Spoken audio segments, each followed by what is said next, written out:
Welcome back to channel. എല്ലാവർക്കും പുതിയൊരു വീഡിയോയിലേക്ക് സ്വാഗതം. ഇതിന് മുന്നത്തെ നമ്മളുടെ വീഡിയോ മുടി വളരാനായിട്ട് ഹെയർ ഓയിൽ എങ്ങനെയാണ് എഫക്റ്റീവായിട്ട് യൂസ് ചെയ്യുക എന്നുള്ളതിനെ കുറിച്ചിട്ടായിരുന്നല്ലോ. അപ്പോൾ ഇന്ന് നമ്മൾ ചെയ്യാൻ പോകുന്നത് ഒരു ഹെയർ ഓയിൽ ഉണ്ടാക്കാൻ പോവാണ്. അതായത് നമ്മൾ എണ്ണ കാച്ചാൻ പോവാണ്. അതിനായിട്ട് ആവശ്യമുള്ള സാധനങ്ങൾ ഏതൊക്കെയാണെന്ന് നമുക്ക് നോക്കാം. ആദ്യം തന്നെ നമ്മൾക്ക് വേണ്ടത് തുളസിയുടെ ഇളയ തണ്ടാണ്. ആ ഇളയ തണ്ട് ഒരു 10 എണ്ണം എടുത്തിട്ടുണ്ട്. പിന്നെ അതുപോലെ തന്നെ നമ്മൾക്ക് വേണ്ടത് ഉള്ളിയാണ്. ചെറിയ ചുവന്നുള്ളി വേണം. അത് 6 7 നിങ്ങൾക്ക് ഇഷ്ടമുള്ളത്ര എടുക്കാം. പിന്നെ ഉള്ളത് ഇവിടെ ഭൃംഗരാജ്, കയ്യൊന്നി, കയ്യെണ്ണ എന്നൊക്കെ പറയുന്ന സംഭവം. അത് എൻ്റെ കൈക്ക് പിടിക്കാൻ പറ്റിയ ഒരു പിടി അങ്ങനെ എടുത്തത്. പിന്നെ ഇത് കീഴാർനെല്ലിയാണ്. കീഴാർനെല്ലി ഒരു 3 തണ്ട് എടുത്തിട്ടുണ്ട് നീളമുള്ളത്. പിന്നെ ബ്രഹ്മി ഒരു 5-6 തണ്ട് ബ്രഹ്മി, ഒരു ഇല കറ്റാർവാഴയുടെ ഒരു ഇല. അതിനുശേഷമുള്ളത് ചെമ്പരത്തിയാണ്. നമ്മുടെ സാധാരണ 5 ഇതൾ ചെമ്പരത്തി. അതിന് 3 പൂവ് എടുത്തിട്ടുണ്ട്, 3 ഇലയും എടുത്തിട്ടുണ്ട്. 1/2 ലിറ്റർ വെളിച്ചെണ്ണയ്ക്കാണ് കേട്ടോ നമ്മൾ ഇത്ര സാധനങ്ങൾ യൂസ് ചെയ്യുന്നത്.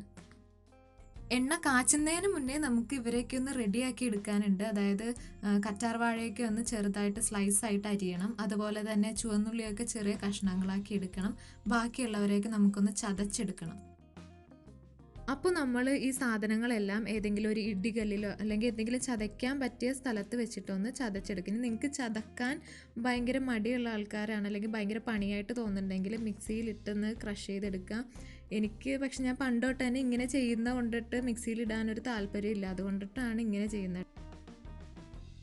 പിന്നെ ഇതിൽ ഇൻഗ്രീഡിയൻസിന് കുറച്ച് കാര്യങ്ങൾ പറയാനായിട്ടുള്ളത്. അതായത് ഇപ്പോൾ നമ്മൾ തുളസി എടുത്തില്ലേ, തുളസി എടുക്കുമ്പോഴേക്കും നിങ്ങൾക്ക് ഏത് തുളസി വേണമെങ്കിലും എടുക്കാം. അതായത് കൃഷ്ണ തുളസി, രാമ തുളസി എന്നൊക്കെ പറഞ്ഞിട്ട്, കറുപ്പ് തുളസി, വെളുത്ത തുളസി അങ്ങനെയൊക്കെ പറഞ്ഞിട്ട് 2 വെറൈറ്റി ഇല്ലേ. അപ്പോൾ അതിൽ ഏത് വേണമെങ്കിലും നിങ്ങൾക്ക് ഏതാണോ കിട്ടാൻ എളുപ്പം അതെടുക്കാം. പക്ഷേ കൃഷ്ണ തുളസിയാണ് എപ്പോഴും നല്ലത്.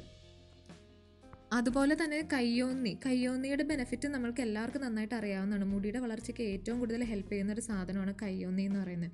അപ്പോൾ അത് നിങ്ങൾക്ക് ഇതിൽ കുറച്ച് കൂടുതൽ ഇടണം എന്നാണെങ്കിൽ ഇടാം, അതിന് പ്രശ്നമൊന്നുമില്ല. ഇതിലെ ഓരോ ഇൻഗ്രീഡിയൻറ്റും നമ്മുടെ മുടിയുടെ വളർച്ചയ്ക്ക് അതുപോലെ തന്നെ മുടിയുടെ ആരോഗ്യത്തിനും നല്ല ഹെൽപ്ഫുൾ ആയിട്ടുള്ള സംഭവങ്ങളാണ്. എൻ്റെ മുടിയിൽ ഒരുപാട് വ്യത്യാസങ്ങൾ ഉണ്ടാക്കിയിട്ടുള്ള ഒരു ഓയിലാണ്, ഉണ്ടാക്കിക്കൊണ്ടിരിക്കുന്ന ഒരു ഓയിലാണിത്. അപ്പോൾ ഇതെങ്ങനെയാണ് ഇടേണ്ടതെന്നൊക്കെ ഞാൻ കഴിഞ്ഞ വീഡിയോയിൽ പറഞ്ഞിട്ടുണ്ട്. അപ്പോൾ നിങ്ങൾക്ക് ആർക്കെങ്കിലും കാണണമെങ്കിൽ അത് പോയി കാണാം. ഞാൻ ആ വീഡിയോൻ്റെ ലിങ്ക് ഡിസ്ക്രിപ്ഷൻ ബോക്സിൽ കൊടുക്കാവേ. അങ്ങനെ ദേ നമ്മുടെ ചതക്കലൊക്കെ കഴിഞ്ഞിട്ടുണ്ട്. ഇനി ഈ ഒരു പരുവത്തിലാണ് കറ്റാർവാഴയുടെ ഒപ്പം ഈ ചതച്ച സംഗതികളും കൂടി ഇട്ടിട്ട് എണ്ണ കാച്ചാൻ പോകുന്നത്. ഒരു ചട്ടി അടുപ്പത്ത് വെച്ചിട്ട് ഫ്ലെയിം ഓൺ ആക്കിയിട്ട് നമ്മൾക്ക് അതിലേക്ക് എണ്ണ ഒഴിച്ചു കൊടുക്കാം. എണ്ണ നമ്മൾ മുന്നേ പറഞ്ഞതുപോലെ 1/2 ലിറ്റർ വെളിച്ചെണ്ണയാണ് ഞാൻ ഇതിനകത്തേക്ക് ഒഴിച്ചത്. എന്നിട്ട് നമ്മൾ ചതച്ച് വെച്ചിരിക്കുന്ന സാധനങ്ങളൊക്കെ ഇല്ലേ, അതായത് നമ്മുടെ ഇൻഗ്രീഡിയൻസ് എല്ലാം ഇട്ട് കൊടുക്കുക എണ്ണയിലേക്ക്.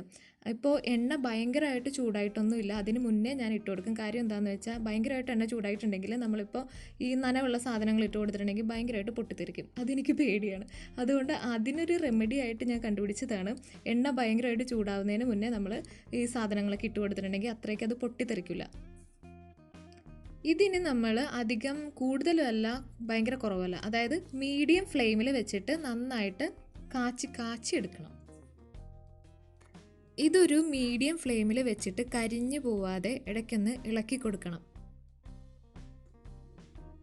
അതിനുശേഷം നമ്മുടെ എണ്ണയിലേക്ക് ഞാൻ 2 കഷ്ണം ഇഞ്ചി ചേർത്ത് കൊടുക്കുന്നുണ്ട്. ആക്ച്വലി ഞാൻ ഇഞ്ചിയുടെ കാര്യം മറന്നുപോയി.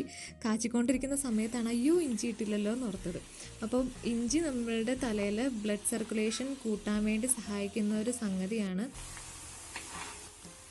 അങ്ങനെ നമ്മളുടെ ഇൻഗ്രീഡിയൻസിൻ്റെ കളറൊക്കെ ഒന്ന് നൈസായിട്ട് മാറി വന്നിട്ടുണ്ട്. ആ സമയത്ത് നമ്മൾ എന്ത് ചെയ്യണം എന്ന് വെച്ചിട്ടുണ്ടെങ്കിൽ നമ്മുടെ ഒരു കറ്റാർവാഴയുടെ പീസില്ലേ, ആ പീസിൽ നമ്മളുടെ ഈ സ്പൂൺ വെച്ചിട്ട് ഇങ്ങനെ കുത്തി കൊടുക്കുക. അങ്ങനെ നമ്മൾ കുത്തി കൊടുക്കുന്ന സമയത്ത് ആ ഉള്ളിലുള്ള ജെല്ലുണ്ട്, പുറത്തേക്ക് വരാതിരിക്കുന്ന ജെല്ലുണ്ട് കറ്റാർവാഴയുടെ പീസിൻ്റെ ഉള്ളിൽ. അങ്ങനെ പ്രസ് ചെയ്ത് കൊടുക്കുമ്പോഴേക്കും അതെല്ലാം പുറത്തേക്ക് വരും. അപ്പോൾ അതിൻ്റെ ഫുള്ളായിട്ടുള്ള ഗുണങ്ങൾ നമുക്ക് കിട്ടും. ആ സൗണ്ട് കേൾക്കാൻ പറ്റുന്നില്ല, അതിൻ്റെ പുറത്തേക്ക് വരുമ്പോഴേക്കും ആ ജെല്ല് എണ്ണയിലിരുന്ന് പൊട്ടുന്ന സൗണ്ടാണ് കേൾക്കുന്നത്. ഇങ്ങനെ ഇത് പൊട്ടുന്ന സൗണ്ട് തീർന്നു കഴിയുമ്പോൾ, അതായത് ഇത് എല്ലാം പൊട്ടി തീർന്നു കഴിയുമ്പോഴേക്കും നമ്മുടെ ഇൻഗ്രീഡിയൻസ് ഒക്കെ കാണാൻ വേണ്ടിയിട്ട് ഏകദേശം ഈ ഒരു പരിവായിരിക്കും, അതായത് ആ ഫ്രൈ ചെയ്ത മാതിരി ഇരിക്കും. ഇപ്പോൾ ഇത് ആ എണ്ണയുടെ കളർ ശ്രദ്ധിച്ചില്ല, അതായത് നമ്മുടെ ആ ഇലയുടെ കളറെല്ലാം എണ്ണയ്ക്കായി. ഫ്ലെയിം ഓഫ് ചെയ്തതിന് ശേഷം നമുക്ക് ഈ ഇലയും നാരൊക്കെ ഒന്ന് കോരി മാറ്റണം. എണ്ണ കാച്ചുന്ന സമയത്ത് നമ്മുടെ കയ്യിൽ എല്ലാ ഇൻഗ്രീഡിയൻസും ഉണ്ടാവണം എന്നില്ല. അപ്പോൾ എന്തെങ്കിലും ഒന്നോ രണ്ടോ ഇല്ലെങ്കിലും പ്രശ്നമൊന്നുമില്ല. ഉള്ളത് വെച്ചിട്ട് എണ്ണ കാച്ചുക.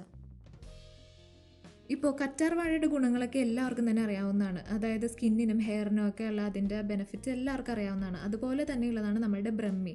അത് സ്പ്ലിറ്റ് എൻസിനെ തടയും, നമ്മുടെ തലയിലെ താരന് കളയും, പേനിനെ കളയും, പിന്നെന്താ കീഴാർനെല്ലി നമ്മുടെ സ്കാൽപ്പൊക്കെ നന്നായിട്ട് വയ്ക്കും. അതുപോലെ തന്നെ ചെമ്പരത്തിപ്പൂവും മുടി കൊഴിച്ചിലിന് ബെസ്റ്റ് സംഭവമാണ്. അത് എൻ്റെ അമ്മയുടെ തലയിൽ ഇങ്ങനെ വട്ടത്തിൽ മുടി പോയിട്ട്, കഷണ്ടി പോലെ മുടി പോയിട്ട്, അത് യൂസ് ചെയ്തിട്ട് അതിൻ്റെ റിസൾട്ട് കണ്ട് ഞങ്ങളുടെ കണ്ണ് തള്ളിപ്പോയി. അത്രയ്ക്ക് റിസൾട്ടാണ് ചെമ്പരത്തിപ്പൂ തന്നത്. അപ്പോൾ അതൊക്കെ ഇട്ടിട്ടാണ് നമ്മൾ ഈ എണ്ണ കാച്ചുന്നത്. എന്തായാലും നല്ല ബെനിഫിറ്റ് ഉണ്ടാവും. പിന്നെ അത് എങ്ങനെയാണ് അപ്ലൈ ചെയ്യേണ്ടതെന്ന് കൂടിയുള്ള വീഡിയോ നിങ്ങളൊന്ന് കണ്ടു നോക്കണം. എന്നിട്ട് അപ്ലൈ ചെയ്യണം, എന്നിട്ട് റിസൾട്ട് പറയണം. മൈലാഞ്ചി ഇലയോ വല്ലത് നിങ്ങൾക്ക് ഇതിൻ്റെ ഒപ്പം ചേർക്കണമെങ്കിൽ ചേർത്ത് കൊടുക്കാം കേട്ടോ. നമ്മൾ ഈ കാച്ചിയ എണ്ണ തണുത്തതിന് ശേഷം അതൊന്ന് അരിച്ച് നനവില്ലാത്തൊരു കുപ്പിയിലാക്കി സൂക്ഷിച്ച് വയ്ക്കുക. ആഴ്ചയിൽ 1-2 വട്ടം മാത്രം ഇട്ടാൽ മതി. അതിൻ്റെ എഫക്റ്റ് നന്നായിട്ട് കിട്ടും. എണ്ണ ഇട്ടിട്ട് ഒരു 15-30 മിനിറ്റ്സ് കഴിയുമ്പോഴേക്കും ഒരു നല്ല ഷാമ്പൂ ഇട്ടിട്ട് എണ്ണ നന്നായിട്ട് കഴുകിക്കളയുക. അപ്പോൾ ഈ വീഡിയോ കുറിച്ചിട്ടുള്ള കമൻസും ഡൗട്ട്സൊക്കെ എല്ലാവരും നമ്മുടെ കമൻറ്റ് ബോക്സിൽ പറയുക. നമ്മൾക്കെല്ലാം ഡിസ്കസ് ചെയ്യാം. നമ്മുടെ ചാനൽ ഇഷ്ടപ്പെട്ടിട്ടുണ്ടെങ്കിൽ, നമ്മളുടെ വീഡിയോ ഇഷ്ടപ്പെട്ടിട്ടുണ്ടെങ്കിൽ ഒന്ന് ലൈക്ക് ചെയ്തേക്കുക, സബ്സ്ക്രൈബ് ചെയ്തേക്കുക. ഓക്കെ, ടാറ്റാ.